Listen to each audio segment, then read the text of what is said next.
আমার প্রিয় দশম শ্রেণীর ছাত্রছাত্রীরা, আজ আমি তোমাদের সাথে আলোচনা করব বাংলা সাহিত্যের অন্যতম লেখিকা আশাপূর্ণা দেবী রচিত জ্ঞানচক্ষু গল্পটি। তো আমাদের প্রথমে জানতে হবে জ্ঞানচক্ষু গল্পটি কোথা থেকে আমাদের এই পাঠ্য বইয়ে স্থান পেয়েছে, অর্থাৎ জ্ঞানচক্ষু গল্পের উৎসটা আমাদের কিন্তু জানতে হবে। দেখো, আশাপূর্ণা দেবী রচিত কুমকুম নামক শীর্ষক গল্প সমগ্র থেকে এই জ্ঞানচক্ষু গল্পটি চয়ন করা হয়েছে, অর্থাৎ নেওয়া হয়েছে। তো দেখো, প্রথমেই আমাদের যে কথাটি আসে যে জ্ঞানচক্ষু কথাটির অর্থ কী। জ্ঞানচক্ষু কথাটির অর্থ হলো অন্তর্দৃষ্টি বা জ্ঞানরূপ দৃষ্টি। ঠিক আছে, এটা কিন্তু আমাদের পরীক্ষায় আসতেই পারে যে জ্ঞানচক্ষু কথাটির অর্থ কী। যাই হোক, আমরা এবার জ্ঞানচক্ষু গল্পের প্রত্যেকটা লাইন ধরে ধরে বোঝার চেষ্টা করব।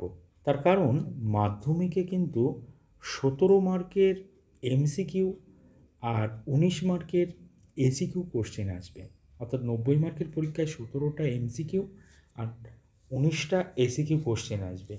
আর এই এমসিকিউ এসিকিউ কোশ্চেন কিন্তু আমাদের প্রত্যেকটা লাইন থেকে আসতে পারে। তাই জন্য আমাদের যে পাঠ্য বইটা রয়েছে সেই পাঠ্য বইয়ের প্রত্যেকটা গল্প এবং কবিতা খুব ভালো করে পড়তে হবে। আমরা কিন্তু বাজার চালিত নোট বই থেকে এমসিকিউ এসিকিউ কোশ্চেন পড়ে গেলে পরীক্ষাতে লিখে আসতে পারবো না। তার জন্য আমাদের কিন্তু পাঠ্য বইটা খুব সুন্দর করে পড়তে হবে। তো চলো তাহলে আমি একটু জ্ঞানচক্ষু গল্পটির প্রত্যেকটা লাইন ধরে ধরে তোমাদের বোঝানোর চেষ্টা করি। তোমরা একটা যখন আমার এই পাঠ্যটা শুনবে তখন তোমরা একটা পেন নিয়ে বসবে। তার কারণ কিছু এখানে ইম্পর্টেন্ট লাইনের কথা আমি বলে দেবো, সেগুলো তোমরা মার্ক করে রাখবে। তো চলো শুরু করা যাক। কথাটা শুনে তপনের চোখ মার্বেল হয়ে গেল।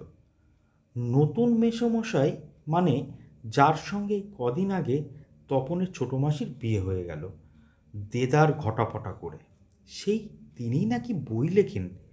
সে বই নাকি ছাপাও হয়। অনেক বই ছাপা হয়েছে মেসোর।